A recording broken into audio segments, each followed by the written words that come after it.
Assam blog নিউজলৈ আপোনাক মই আদৰণি জনাইছোঁ।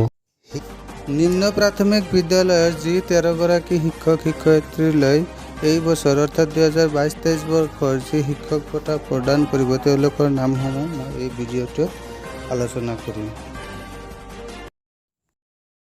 আমাৰ প্ৰতিটো ভিডিঅ' আপুনি চাবলৈ হ'লে আমাৰ চেনেলটো যদি ছাবস্ক্ৰাইব কৰা নাই ছাবস্ক্ৰাইব কৰি ভিডিঅ'টোত লাইক দি বেল আইকনটো বজাই দিব।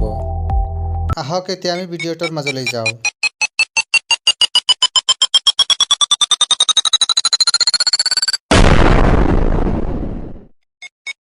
নিম্ন প্ৰাথমিকৰ 13 গৰাকী শিক্ষকলৈ ৰাজ্যিক শিক্ষক বঁটা।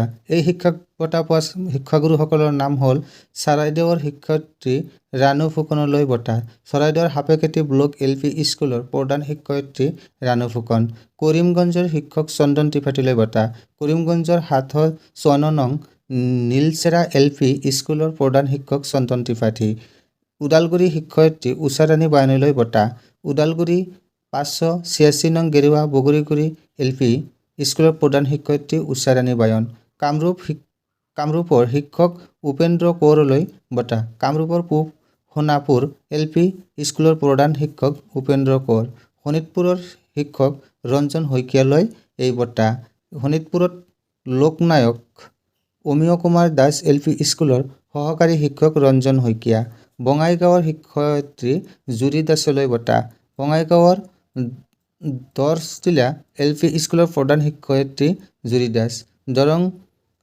দৰঙৰ শিক্ষক খবিৰুদ্দিন আহমেদলৈ বঁটা, দৰঙৰ দলগাঁও টাউন LP স্কুলৰ প্ৰধান শিক্ষক খবিৰুদ্দিন আহমেদ, কামৰূপ মেট্ৰৰ শিক্ষয়িত্ৰী ৰাবিয়া বেগমলৈ বঁটা, কামৰূপ মেট্ৰৰ 2 নং মঠঘৰীয়া LP স্কুলৰ সহকাৰী শিক্ষয়িত্ৰী ৰাবিয়া বেগম, ডিব্ৰুগড়ৰ শিক্ষয়িত্ৰী মাধুৰিমা বৰালৈ বঁটা, ডিব্ৰুগড়ৰ শ্ৰী শংকৰদেৱ LP স্কুলৰ সহকাৰী শিক্ষয়িত্ৰী মাধুৰিমা বৰা, শোণিতপুৰৰ শিক্ষয়িত্ৰী আম্বিয়ালৈ বঁটা, শোণিতপুৰৰ অকা বস্তি মিৰি LP স্কুলৰ প্ৰধান শিক্ষয়িত্ৰী আম্বিয়া বেগম, গোলাঘাটৰ শিক্ষয়িত্ৰী নিৰুনাথলৈ বঁটা, গোলাঘাটৰ ঢেকিৰিপেটা LP স্কুলৰ সহকাৰী শিক্ষয়িত্ৰী নিৰুনাথ, গোৱালপাৰাৰ শিক্ষক ৰুদ্ৰ সিং ৰাভালৈ বঁটা, গোৱালপাৰাৰ খিলামাৰা বাখাৰাপাৰা LP স্কুলৰ প্ৰধান শিক্ষক ৰুদ্ৰ সিং ৰাভা, নলবাৰীৰ শিক্ষক গিৰীন্দ্ৰ কাশ্যপলৈ বঁটা, নলবাৰীৰ গলীয়া LP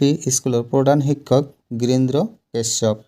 মুঠ এই 13 গৰাকী শিক্ষয়িত্ৰীলৈ শিক্ষক দিৱসৰ দিনা ৰাজ্যিকভাৱে তেওঁলোকক বঁটাসমূহ প্ৰদান কৰা হ'ব।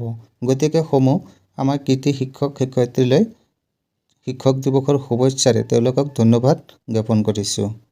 ভিডিঅ'টো যদি আপোনাৰ ভাল লাগিছে প্লিজ এটা লাইক দি চেনেলটো যদি ছাবস্ক্ৰাইব কৰা নাই ছাবস্ক্ৰাইব কৰিব। ভিডিঅ'টো সম্পূৰ্ণকৈ চোৱাৰ বাবে ধন্যবাদ জনাইছোঁ। জয় আই অসম।